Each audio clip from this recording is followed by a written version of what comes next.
Halo teman-teman, perkenalkan nama saya Gustiawi Bulan Pratami dengan nomor absen angkatan 83 dari kelompok 1. Di sini saya akan mempresentasikan esai yang telah saya buat yang berjudul Pemanfaatan Polimerase Chain Reaction dan Biosensor dalam Deteksi Penyakit Infeksi di Bandar Udara Internasional.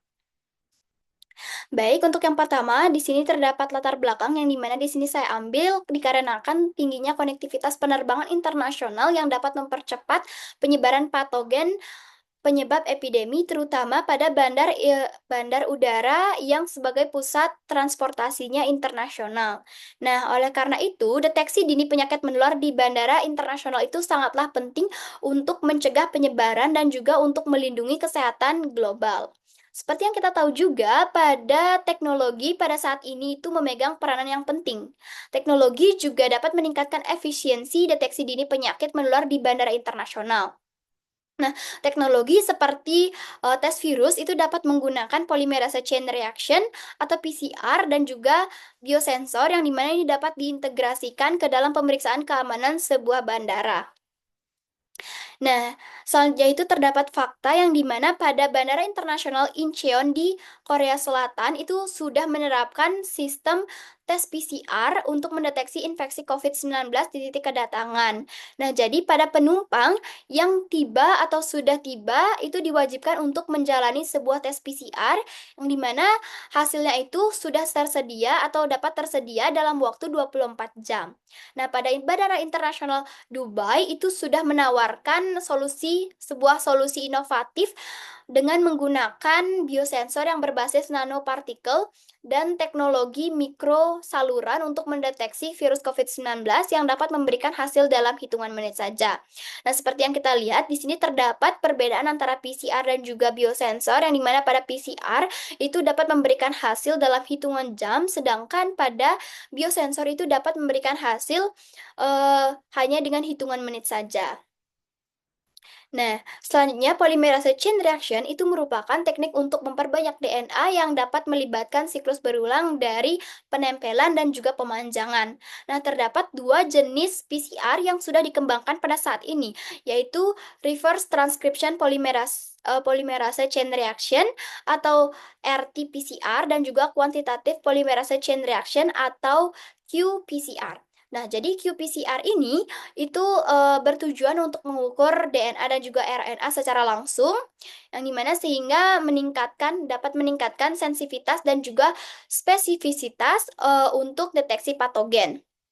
Nah, teknologi RT-PCR ini adalah deteksi patogen virus yang dapat mendeteksi SARS-CoV-2.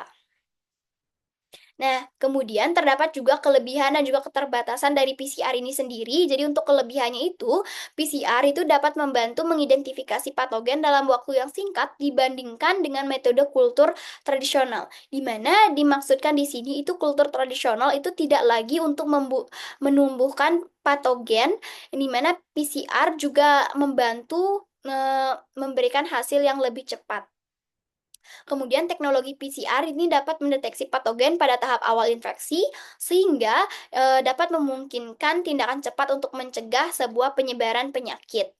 Nah, dalam suatu hal, segala hal tentunya terdapat keterbatasan atau kekurangan. Jadi, kekurangan dari atau keterbatasan dari PCR ini sendiri yaitu hasil positif palsu dapat terjadi jika terjadi kontaminasi silang atau interaksi dengan DNA yang tidak spesifik. Dan juga perlunya pelatihan teknis dalam administrasi pengujian dan analisis data. Tentunya dalam mengujikan atau memeriksa menggunakan PCR ini memerlukan orang yang sudah ahli dalam melakukan hal tersebut. Nah, selanjutnya itu ada biosensor yang dimana ini merupakan perangkat yang mengubah data biologis menjadi sinyal yang terukur dan dapat dianalisis. Terdapat beberapa jenis dari biosensor ini. Yang pertama itu ada berbasis enzim, kemudian elektrokimia, biosensor optik, dan juga biosensor molekuler.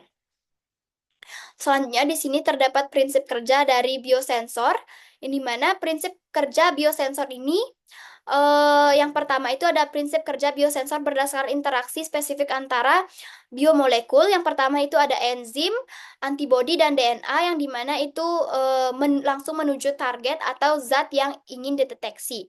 Kemudian selanjutnya itu ada prinsip kerja biosensor berbasis enzim, yaitu menghasilkan sinyal melalui reaksi enzimatik antara enzim dan zat target. Seperti contohnya itu sensor glukosa menggunakan enzim glukokinase yang dapat mengukur kadar gula darah.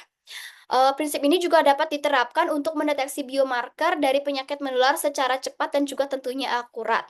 Dan selanjutnya itu ada prinsip kerja sensor elektrokimia, yaitu dapat mendeteksi perubahan arus yang disebabkan oleh reaksi kimia antara biomolekul dan analit target dan sering juga digunakan untuk mengidentifikasi patogen dengan sensitivitas yang lebih tinggi. Nah, selanjutnya itu, terdapat kesimpulan dari presentasi pada kali ini, itu, yaitu keberhasilan penerapan teknologi PCR dan biosensor di bandara internasional menunjukkan sebuah pencapaian penting yang dapat dimainkan oleh teknologi pengujian dalam memperkuat, sistem kesehatan di seluruh dunia, terutama di era mobilitas yang tinggi. Nah, oleh karena itu, jika ingin penerapannya efektif untuk mendukung kesehatan masyarakat, maka diperlukan koordinasi kebijakan, peningkatan sensitivitas biosensor, dan dukungan yang memadai dari lembaga dan pakar kesehatan serta teknologi yang terlibat. Nah, baik di sini juga saya mencantumkan referensi yang saya gunakan. Baik, sekian presentasi dari saya. Saya mohon maaf jika terdapat kesalahan kata. Saya akhiri dengan terima kasih.